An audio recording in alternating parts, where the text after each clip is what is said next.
وہ صحابی جن کا نام لے کر قرآن میں ذکر کیا گیا ہے، ان کے علاوہ کسی صحابی کا نام قرآن میں موجود نہیں ہے۔ وہ صحابی ہیں حضرت زید بن حارثہ رضی اللہ تعالیٰ عنہ۔ السلام علیکم ویورز، آج میں بات کرنے لگا ہوں حضرت زید بن حارثہ رضی اللہ تعالیٰ عنہ کے بارے میں۔ بڑے ہی جلیل القدر صحابی ہیں، نبی پاک صلی اللہ علیہ وسلم کے ان کے ساتھ قریبی تعلق ہے آپ کا۔ تو حضرت زید بن حارثہ رضی اللہ تعالیٰ عنہ کا بڑا ہی پیارا واقعہ ہے جب وہ حضور کی بارگاہ میں آئے سب سے پہلے۔ تو آپ ابھی بچپن میں تھے، بہت چھوٹی عمر تھی، اپنے والدین کے ساتھ اپنے ننیال جا رہے تھے۔ راستے میں آپ کے قافلے کو ڈاکوؤں نے لوٹ لیا، تو آپ کو انہوں نے اغوا کر لیا، حضرت زید بن حارثہ کو اغوا کر لیا، اور وہ ڈاکو آپ کو مکے میں لے آئے اور یہاں پر آ کر آپ کی بولی لگانے لگے، فروخت کرنے لگے آپ کو۔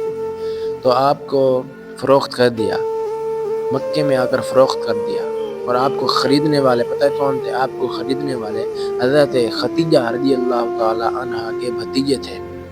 جی ہاں، ام المومنین حضرت خدیجہ رضی اللہ تعالی عنہ کے بھتیجے نے آپ کو خرید لیا مکے میں، اور پھر آ کر حضرت ام المومنین یعنی اپنی پھپھی جان کو حضرت خدیجہ رضی اللہ تعالی عنہ کو آپ نے تحفے میں دے دیا۔ حضرت زید بن حارثہ آپ کو تحفے میں دے دیا، یعنی یوں وہ حضرت مکے میں آ کر آپ حضرت خدیجہ رضی اللہ تعالیٰ عنہ کے گھر میں آ گئے، اور کچھ عرصہ بعد حضرت خدیجہ رضی اللہ تعالیٰ عنہ کی نبی پاک صلی اللہ علیہ وسلم سے شادی مبارک ہو گئی، نکاح مبارک ہو گیا۔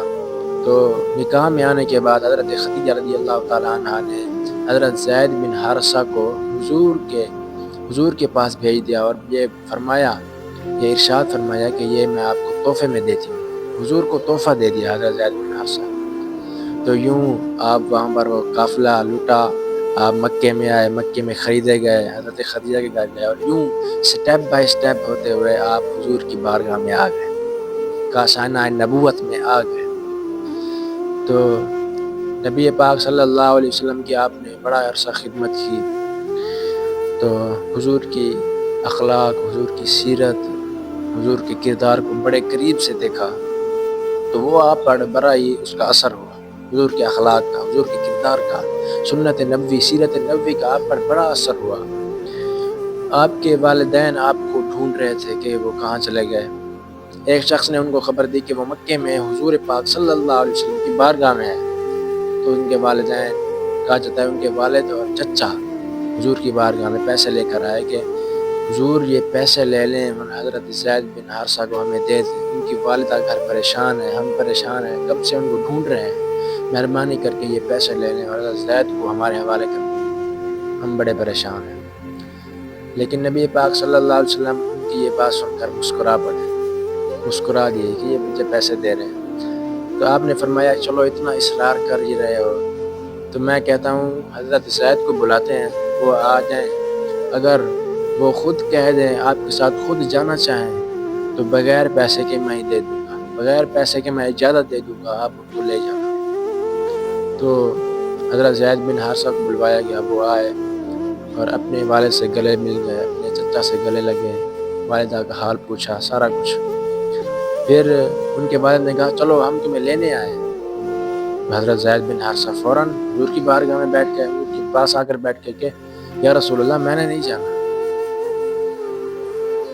جانا۔ تو ان کے والد نے کہا کہ تم غلامی کی زندگی پسند کرتے ہو، ہم تمہیں آزاد کرنے آئے، تم یہاں پر غلام بن کر رہ رہے ہو، ہم تمہیں آزاد کرنے آئے ہیں، ہم تمہارے والدین ہیں، تم اپنے گھر جاؤ گے، ہم تمہیں اپنے گھر لے جانے کے لیے آئے ہیں۔ لیکن انہوں نے تو حضور پاک صلی اللہ علیہ وسلم کی غلامی نصیب میں لکھی ہوئی تھی، انہوں نے حضور کی غلامی کو ترجیح دی اور فرمایا کہ ایسی آزادی سے حضور کی غلامی ہی اچھی ہے۔ مجھے پتہ ہے میں گھر جا کر آزاد ہو جاؤں گا، لیکن مجھے آزاد ہونا پسند نہیں ہے، حضور کی غلامی پسند ہے۔ حضور کے اخلاق اتنے اچھے تھے کہ حضرت زید بن حارثہ اپنے والدین کے ساتھ بھی جانے سے انہوں نے گریز کیا، اپنے والدین کے ساتھ بھی نہیں گئے۔